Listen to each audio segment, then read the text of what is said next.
Holy shit. I was just talking for like 20 minutes about Slither, and I realized I wasn't even recording. Well, how annoying is that? Anyway, this is my first time recording myself playing Slither.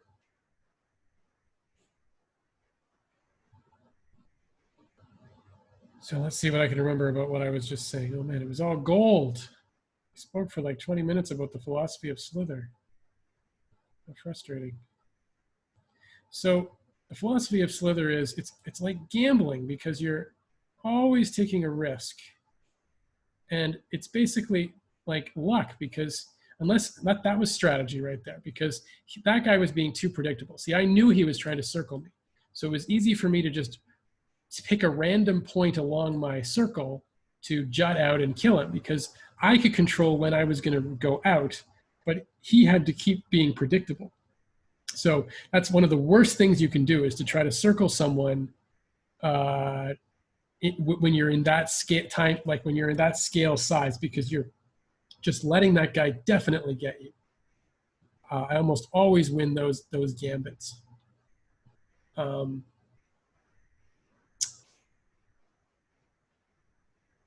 let's see here. So what I was saying before is the philosophy of this game that I realized is actually quite analogous to real life is the, oh, there we go. It's sort of the rich dad, poor dad strategy where when you start this game, the temptation is you're a small worm, you want to fight other small worms. And then you bide your time, and then eventually you fight the big worms. But that's actually not the right strategy. And it turns out that the best strategy is even as a small worm, you want to get close to the big worms. Much like in real life, when you want to be a big success in life, you don't want to hang around a bunch of unsuccessful people until you become successful, and then you can graduate to hanging out with the successful people. That's poor person thinking, and it's wrong. Instead, you want to immediately like be around the people and in the environment that is the final environment that you feel you deserve to be in. Like whether it's moving to New York to be a dancer or moving to Silicon Valley to be a programmer, like go to the place that you admire or that is your goal right away. Dress like the job that you want to have. All that stuff. Now, see, I'm in big trouble, but that guy was an idiot.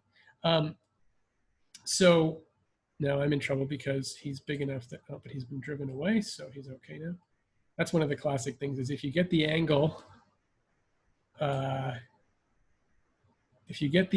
just right, then you're doomed, right? Because the other guy can close you in if the angle becomes too severe.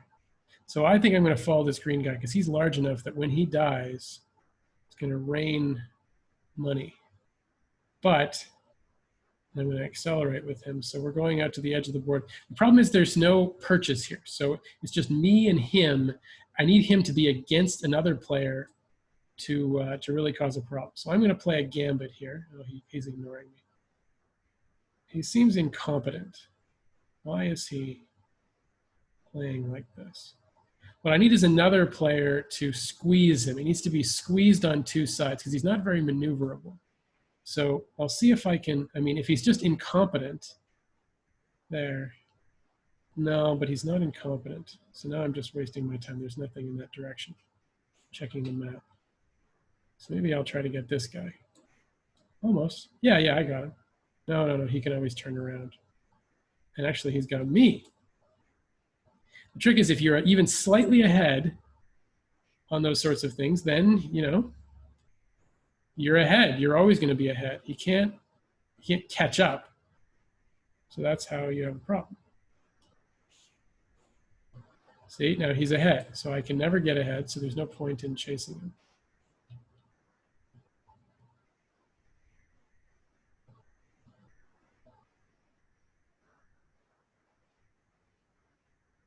I don't know what the heck he's doing. I think he's just bored.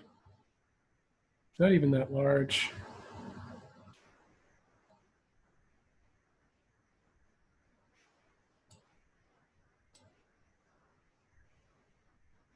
This is a mistake. I shouldn't have come to this side because I'm letting him define my game, and it's just a waste of everybody's time. I almost kind of want to kill myself. That's how far away I am from the action. But I still think I'd be better off to accelerate into the middle. Sorry about this. If I was filming this for YouTube, I would cut all this out. It was a big mistake to follow that guy out. I guess I thought he was more incompetent than he was. He was just sort of more like stupid. Like he's playing a degenerate game, is what you call that. It's a game where it's not a proper game. He seems to just be playing the fool here. He's just sort of harassing me, even though I'm much smaller than him. It could be that of the name. So you can see my name is a funny name. I call myself Donald Trump. I do that not necessarily because I listen to his policies or I'm a fan of his politics, but because I know that so many people have what's called Trump derangement syndrome. They sort of irrationally, hate him. And so because of that, you get a lot of interesting like challenges. And actually an angry Slither player is a very good player to beat, or is a very, oh, he's gonna try to do it, and he's stupid. He couldn't resist the greed. He really, really, really wanted to. And he's gonna, oh, he didn't die. Wow, that was so close to dying. What is this green guy like? You don't want to play with the action here? It's so ridiculous. Like, obviously. Well, and he knows he has to get out. He knows. He knows he has to. Now he's big enough.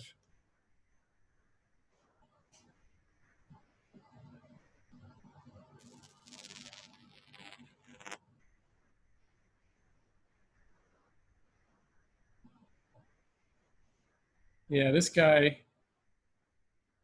a fun guy to play with. See, he's quite reckless. Yes! My wishes have been answered. And, oh, almost. Our green idiot is, my bet is that there's more down here. That's my bet. And I was right. And I'll see if this guy is smart. And he is pretty smart. He is quite smart. So what I've realized is this game has a lot more, at this size, there's a lot more strategy in the game. At the smaller size, it's a lot more about just luck and racing and seeing if you can beat the next guy. But at this scale, there's a lot more sort of strategy because you're at the size where your length has some purpose. You can do things with your body, whereas when you're small, you can't really do much with your body. So this guy, I don't know what he's doing. He's very interesting. I don't think he's stupid enough to get stuck. I think he's too smart for that. But he's playing a very odd game here. See, now he's got himself in big trouble because if this guy cooperates with me, he's going to get stuck. He is going to get stuck now.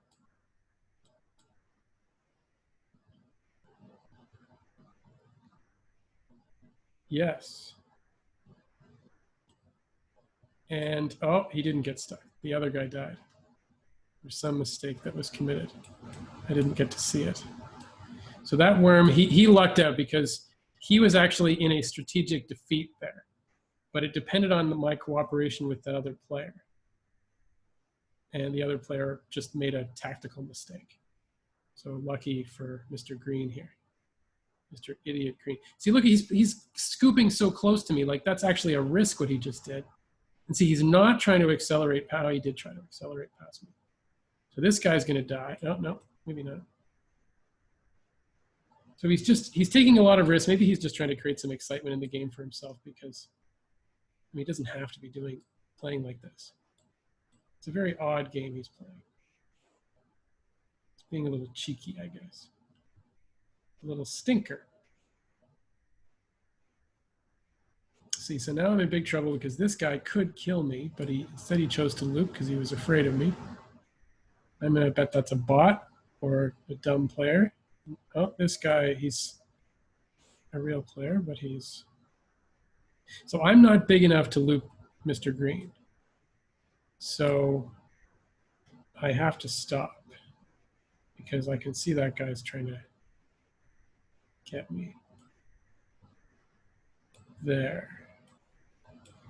So I'm going to basically hang around Mr. Green because now Mr. Green has now turned into a circling guy. That's an end state that a lot of guys do.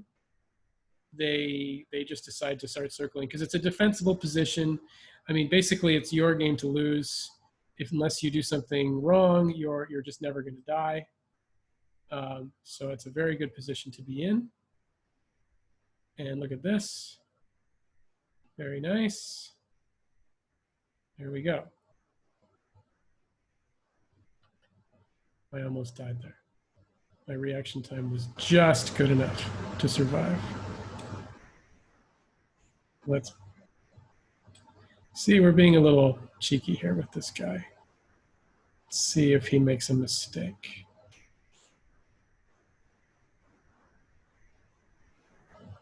So he's going to let me accelerate past him.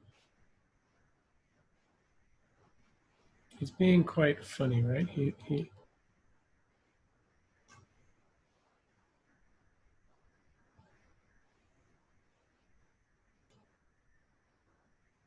So he's broken his circle just to collect that last bit of fun. There, all the jewels he got. Oh, see, now I just didn't. That was just a mechanical mistake. I just didn't turn quite fast enough. You also see I don't play full screen because I find that it actually stretches the aspect ratio. You see, if I do this, I don't, maybe I'm wrong, but it seems to stretch the game. And also I feel like it slows down the frame rate. I could be wrong. Maybe I can check that. If I do this, it's still 50 frames per second. Yeah, maybe I'm wrong. Maybe I should play full screen. 50 frames per second. Huh. Well, I've been playing small for a long time. Maybe I'm wrong to do that. Playing in a small window. So what I find is that as you're seeing here, the best strategy at the beginning is to just follow a trail of dots, accelerate right away, and find something. Play with the big worms. Play right away with the big worms. The one thing I'm doing here that's a bit different is I'm accelerating into not the center. Normally you want to accelerate to the center because that's where all the stuff is. But the other nice thing about this is that if you're at the top, there's far less competition. So you can hopefully get more of the worm when the worm dies. I'm calling it a worm. Some people call it a snake. Slither makes it seem like a snake, but come on, they're obviously worms. Especially as oh, see, he's gonna die. So all I need to do is wait now, and he's gonna die. I think. Oh, I see. I should have stuck around because now he's gonna be able to get out. Ah, see, that was a mistake. I should have stayed close to him, and I could have gotten him. Could have killed him. Could have squeezed him. But he's being quite reckless. So I'm going to stay close to him because he's probably going to die with his amount of adventurism here. Okay. So look at this. See, this is the nice thing about being at the top of the board. There's not as many people. So see, that kind of thing would have been fought over by about 100 little tiny worms in the middle of the board. But here, there's less competition. Now, oh, I'm really close to the edge here. Oh, and I'm going to die. Oh, I could have survived if I hadn't gone to the. You see, that's the kind of little play that you live for in this game. Like, very exciting. I almost survived. If I had only not like tried to hug the edge there, he would have miraculously died just the instant before I would have died, and I would have survived. But I didn't know that at the time. I guess that would have been a better strategy because I knew I would die going in the middle. I don't know. Hard to say. think I guess I was in some sense maximizing the amount of time I lived by doing that. Okay, now he's going to circle everybody. I'm going to take a chance. Not that I had much of a choice, but I'm going to take a chance here. Now this is interesting. There's three guys in this thing, medium sized. Oh, and here's purple here to save us. This is interesting. See, I've got to defend my little territory here, as well as, oh, no, see, I miscalculated. I accelerated too much. I thought I could turn. That's one of the other things is that you may have the idea to turn. I pulled my mouse, but you have to understand that the reaction time of the worm is not instant. So you can't accelerate and expect to be able to instantly turn. And it's very hard to calibrate precisely what the turning, timing is on it. So if you need to, if your timing is critical on something, then then you are, it's a real challenge to get it exactly right. And that's not so much a reaction time issue as it is a calibration. Well, see, that's an example of a gamble. I accelerated hoping to catch him, but he accelerated slightly before me and caught me in my attempt to catch him. So that's a perfect example of flipping a coin. I flipped a coin. I didn't get the flip. That was a relative. I mean, I know the correct way to play is never flip coins, because then you never have that chance of death, and you can instead play more conservatively. But it was a pretty large worm, and I was pretty small at the time, so I don't really regret that decision.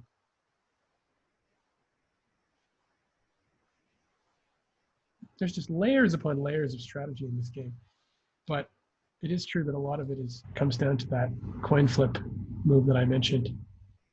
Once you get to a level of competence, anyway. I mean, obviously, what you really want is you want to find a player that's exhibiting little moves or little strategies that make it clear that they're not, or they're a beginner player, or that they're a reckless player, either incompetent or reckless. Preferably, I don't know which is more preferable.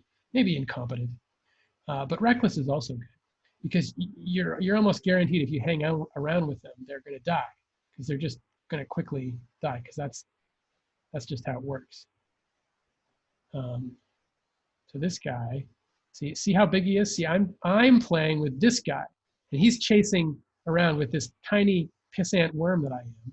See? So like he's making, oh, see there, I miscalculated my turn. See, he's making a mistake by playing with me, right? He shouldn't be doing it. He should just say buzz off. Or maybe he wasn't playing with me. Maybe he was just happened to be circling in that area. He wanted to go there anyway. That's possible. That happens to me sometimes, where I'm a huge worm and someone, like some tiny worm, is like accelerating alongside me, like thinking that I'm trying to get them. And I'm like, just go away. I'm not trying to get you at all. Stop playing a defensive move when I'm not interested in you in the slightest. This purple one is probably going to die. Mr. Red was not competent. See, how did he not die? Oh, there we go. You see, what do you call that? That's basically just accelerating into an unknown situation. So I end up dying.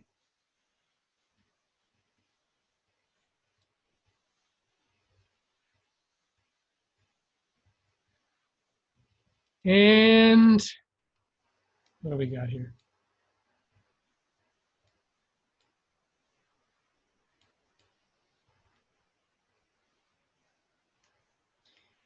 What is that? What do you call that? That was a failure to anticipate, I guess. That wasn't even flipping a coin. That was almost being too conservative. That's like being around like a buzzing, quick, fast guy, and just like not failing to sort of behave appropriately. Like you've got to if someone is like moving around really quickly, you've got to give them a wide berth. Basically, like if they're within kill range, you can't just sort of be lackadaisical about it. I mean, basically, every time you do that, you're relying on that player to be incompetent or to not care about you in some way, or you're just taking a risk. I mean, maybe they're not incompetent. Maybe it would be stupid for them to try to get you, because you could get them. and maybe it would be a better strategy for them to ignore you. But nevertheless, you are still taking a risk that they may, recklessly or not, uh, target you. And so it's like defensive driving. You, even though it would be in a sense like silly for the other, car or worm to hit you, you're still going to get hit. So you're better off to be defensive and to give everyone a wide berth. But that's not nearly as fun of a way to play the game, is it? Now, of course, the bots are exactly programmed to exactly avoid your.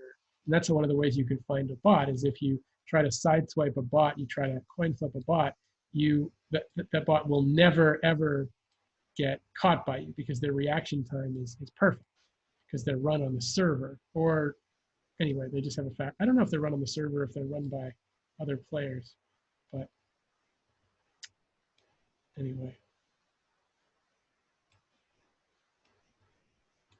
It's funny because I've been playing this game for 4 years. I played this game hundreds and hundreds of hours. I have reached, very, very high scores, but I have to admit that I don't always reach those high scores. And I have to play many, many times to reach a high score. So does that mean that I'm not good at the game? Does that actually mean that I'm incompetent? Because I see, other players that play the game on YouTube and they seem to just get to a high level right away. My suspicion is that they play many, many. Oh, that was a 4-way kill. Let's just take a moment to appreciate that. I don't know how many times that's ever happened to me. Wow. I mean, it was just luck, right? It happened exactly the way it did. But I mean, like Gary Player says, the more you practice, the luckier you get. So sometimes when so basically, if you're not, like basically if depending on the angle, you are either ahead or behind someone, right? Like by a certain angle, I am ahead. In a certain direction, I am ahead of one worm, and in a certain direction, I'm behind. So if you find yourself behind, which is very bad, behind a worm, so he can turn into you and kill you, then what you need to do is change the angle. Like for example, there you go. So see, when he looked like he was getting ahead of me, I just changed the angle, and then I'm ahead of him. But the problem becomes when other players are in the picture in the same strategic area, then they can limit your ability to change your direction. So what you need to do is change your direction to so you always stay ahead of any challenger. Does that make sense? Actually, that's the first time I've ever articulated that. I mean, I've internalized that, but I've never actually said it out loud. As I say that, it makes a lot of sense. And the general strategy as you get really large is to just hug the worms, hug his worms as close as possible, give them a wide enough berth that you can't get killed, so you're not just flipping coins with them, but just circle, circle, circle, and hopefully you're so big that the players are just focused on their own workaday lives. They don't notice that you've circled them. Now that player clearly noticed it, so there was a waste of my time to continue to try to circle him, because a player can always resist a circle unless, one worm versus one worm is the least exciting, way to play this game, because there's no purchase, meaning there's no way you can lean the player, squeeze the player. Basically, you can't squeeze the other guy against anything. So it's just you just end up, picking this similar angle, and you just accelerate, and you just boost, boost, boost, boost, and then that's it. So here's see, this is the kind of thing you see at the top of a room. Unattended jewels. Now you'd never see that at the bottom. So this is what often happens is, you retire. As a big worm, you retire up at the top of the map, or anywhere, somewhere around the edges. Isn't it funny how it must be human nature that in all the rooms I've been in, the vast majority of the migration happens from center to the north, to the top of the map. I very rarely see concentrations of worms anywhere except basically at the top of the map. I don't know why. I mean, they could just as easily have concentrations at the bottom, but you very rarely see concentrations at the bottom. I do not know why. It must be just human nature, because there's nothing in the game mechanics that forces that. So this guy It almost looks like he, oh no, he's slightly moving. See, when a player is disconnected from the game, his worm doesn't disappear. Oh, oh my God. Oh, see, I made a mistake by turning in that direction. See, I was ahead. I could have gotten it, but my reaction was too slow. And then, yeah, I should have anticipated that. That was a bad anticipation on my part. Well, I guess I'm going to stop now.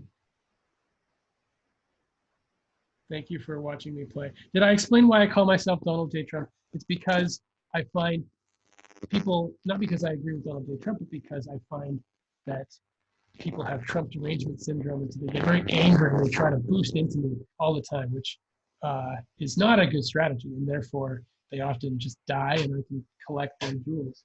So that's why I play with such an anger-inducing name. It worked better 3 years ago. Now it's sort of old hat, but okay.